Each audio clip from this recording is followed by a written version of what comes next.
क्या होगा अगर मैं आपसे कहूं कि इलेक्ट्रिसिटी की कहानी तारों से या ग्लोइंग बल्ब से शुरू नहीं होती। ये शुरू होती है किसी बहुत ही साधारण चीज से, एक टुकड़ा एम्बर और एक जिज्ञासु दिमाग। सदियों तक ये रहस्यमयी ताकत कभी छोटी सी चिंगारी में दिखती, कभी गरजते बरसते तूफानों में, लेकिन कोई इसका राज नहीं समझ पाया। करीब 2600 साल पहले सिर्फ उस एम्बर और एक कपड़े के टुकड़े के साथ इंसान ने पहला सुराग खोज निकाला। ये सफर है उस अदृश्य ताकत का जो हमें अंधकार से उठाकर सीधे तारों तक ले गई।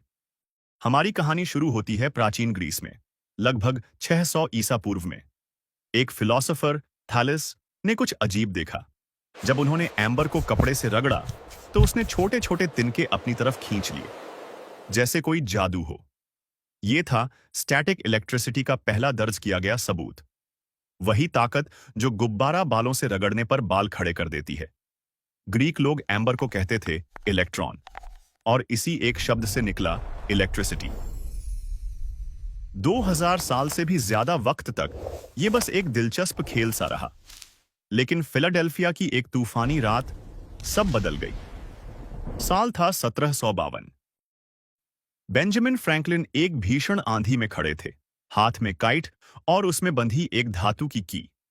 कई लोगों को यह कार्य असंभव और जोखिमपूर्ण लगा, लेकिन फ्रैंकलिन के पास एक थ्योरी थी। क्या पता लाइटनिंग देवताओं का क्रोध नहीं, बल्कि वही इलेक्ट्रिक फायर हो जो उन्होंने अपने लैब में देखी थी। और फिर बिजली गिरी। इलेक्ट्रिकल चार्ज गीली डोरी से होकर की तक पहुंची। फ्रैंकलिन ने यह साबित कर दिया, लाइटनिंग इलेक्ट्रिसिटी है। वही अदृश्य ताकत जो एम्बर में थी, आसमान में लाखों वोल्ट्स के साथ चमक रही थी। फ्रैंकलिन ने दुनिया को सच्चाई दिखा दी, लेकिन हम अभी तक इसे प्रैक्टिकली इस्तेमाल नहीं कर पा रहे थे। यह बदला साल 1800 में। एक इटालियन साइंटिस्ट अलेसांद्रो वोल्टा ने बनाया वोल्टिक पाइल, कॉपर और जिंक की प्लेट्स का ढेर, जिनके बीच सॉल्ट वाटर सोक्ड कार्डबोर्ड रखा गया था। इतिहास में पहली बार इंसान स्टेडी और रिलायबल इलेक्ट्रिसिटी बना सकता था। यह एक बड़ी खोज थी, लेकिन एक सवाल बाकी था, हम इस ताकत को सच में उपयोगी चीज में कैसे बदलें? इसका जवाब मिला 1831 में लंदन की एक बिखरी हुई प्रयोगशाला में।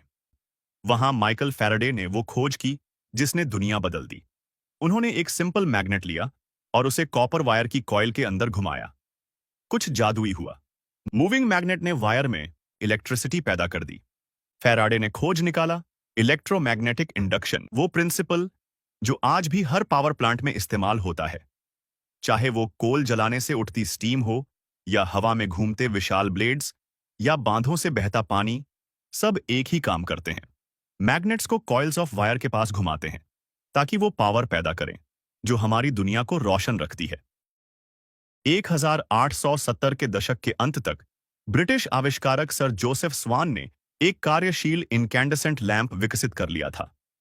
उसी समय थॉमस एडिसन ने डिजाइन में सुधार किया, बेहतर फिलामेंट और वैक्यूम तकनीक का उपयोग करके 1879 में अपने संस्करण का पेटेंट कराया।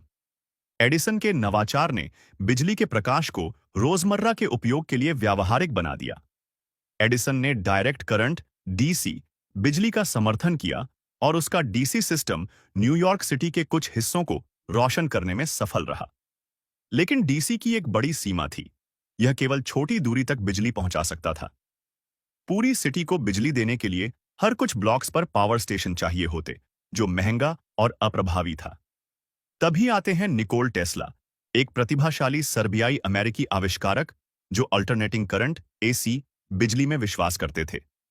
इंडस्ट्रियलिस्ट जॉर्ज वेस्टिंगहाउस के साथ काम करते हुए टेस्ला ने एक सिस्टम विकसित किया जिसमें ऐसी बिजली ट्रांसफार्मर की मदद से सैकड़ों मील तक यात्रा कर सकती थी। उच्च वोल्टेज पर ट्रांसमिशन के लिए और फिर उपयोग के लिए सुरक्षित बनाने के लिए वोल्टेज को कम किया जाता था। इसके बाद जो हुआ उसे करंट का युद्ध, वॉर ऑफ करंट्स, कहा गया। एडिसन ने डीसी का जोरदार बचाव किया, यहां तक कि सार्वजनिक प्रदर्शन करके ऐसी को खतरनाक दिखाने की कोशिश की। लेकिन भौतिकी ने कार्यक्षमता का साथ दिया। अंत में लंबी दूरी के ट्रांसमिशन के लिए एसी अधिक व्यावहारिक साबित हुआ और टेस्ला की दृष्टि हमारी आधुनिक विद्युत ग्रिड की नींव बन गई। कल्पना कीजिए, एक ऐसी दुनिया की जहां सूरज ढलने के बाद कोई रोशनी नहीं, कोई ट्रेन महाद्वीपों को पार नहीं कर रही, आधी रात को कोई फैक्ट्री जिंदा नहीं। यह थी बिजली से पहले की जिंदगी। फिर आया एक चिंगारी और सब कुछ बदल गया। बिजली ने सिर्फ मशीनों को शक्ति नहीं दी, इसने प्रगति को शक्ति दी। इसने रात को दिन में बदल दिया, सन्नाटे को संवाद में, दूरी को जुड़ाव में बदल दिया। पहले बल्ब की झिलमिलाहट से लेकर पूरी तरह रोशन शहरों तक, टेलीग्राफ पर डॉट्स टाइप करने से लेकर आवाजों को महासागरों के पार पहुंचाने तक, शांत कमरों से लेकर रेडियो, संगीत और चलती तस्वीरें हर घर में लाने तक। बिजली ने सिर्फ जीवन को आसान नहीं बनाया, इसने उसे नया रूप दिया।